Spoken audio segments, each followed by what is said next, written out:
মুসলমানদের ব্যবসা প্রতিষ্ঠানে হামলা হচ্ছে, মুসলমানদের বাড়িঘর জ্বালিয়ে পুড়িয়ে দেওয়া হচ্ছে, মুসলমানদেরকে ধরে ধরে জবাই করা হচ্ছে। শুধুমাত্র মুসলমানদের ঘরে গরুর গোশত থাকার কারণে ডজন ডজন লাখ লাখ হাজার হাজার মুসলমানকে তারা জবাই করে, ঠিক না? কিন্তু আমাদের ঈমান কত দুর্বল দেখে। মুসলিম মিল্লাতের সন্তান হিসেবে আমাদের কলিজার মধ্যে আগুন ধরে যাবার কথা। আমাদের ঈমানের উপর আঘাত করা হচ্ছে। আজকে মুসলমানরা এমন দুর্ভাগা জাতি, যেই জাতির প্রতিবাদ করার মতো ভাষাও নাই। প্রতিবাদ করার জন্য তারা তাদের সুযোগটা কাজে লাগাতে পারছে না।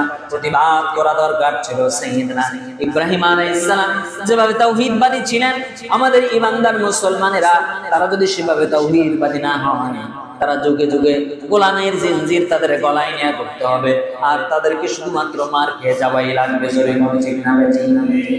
ইব্রাহিমের ঈমান যদি আবার আমাদের মাঝে ফিরে আসে, আমরা যদি বজ্রকণ্ঠে সব মুসলমানেরা তাকবীর ধ্বনি দিয়ে ঐক্যবদ্ধ হতে পারি, কোন দলের কথা না, কোন মানের কথা না, কোন ধরনের দলাদলি নেই। আমরা ঈমানদার মুসলমান, ইব্রাহিমের সন্তান, মুসলিম মিল্লাতের একজন সদস্য হিসেবে আমরা বজ্রকণ্ঠে চলতে চাই। বাংলাদেশে যেইভাবে হিন্দুরা নিরাপদে বসবাস করছে, তাদেরকে আমরা যেইভাবে পাহারা দিয়ে রাখি, ভারতের মুসলমানদের গায়ে একটা আঁচড়ও দেওয়া যাবে না। এই আওয়াজ আমাদের দেওয়ার দরকার আছে নাকি নাই?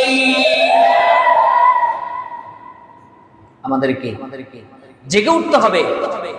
আর রাষ্ট্রের পক্ষ থেকে আমাদের যিনি রাষ্ট্রপ্রধান রয়েছেন, মাননীয় প্রধানমন্ত্রী, সাবেক প্রধানমন্ত্রী, তিনি কিন্তু আপোষহীন ছিলেন।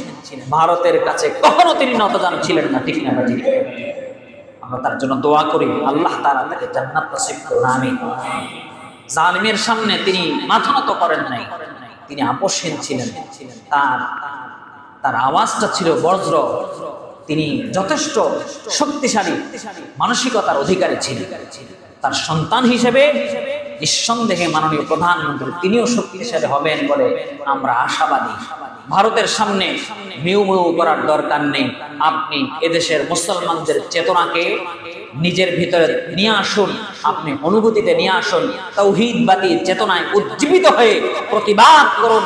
ভারতের একজন মুসলমানের গায়েও যেন ফুলের টোকা না লাগে, ঠিক না? এদেশের তাওহীদবাদী জনতা আপনার পক্ষে রায় দেবে, সবসময় আপনার পাশে থাকবে।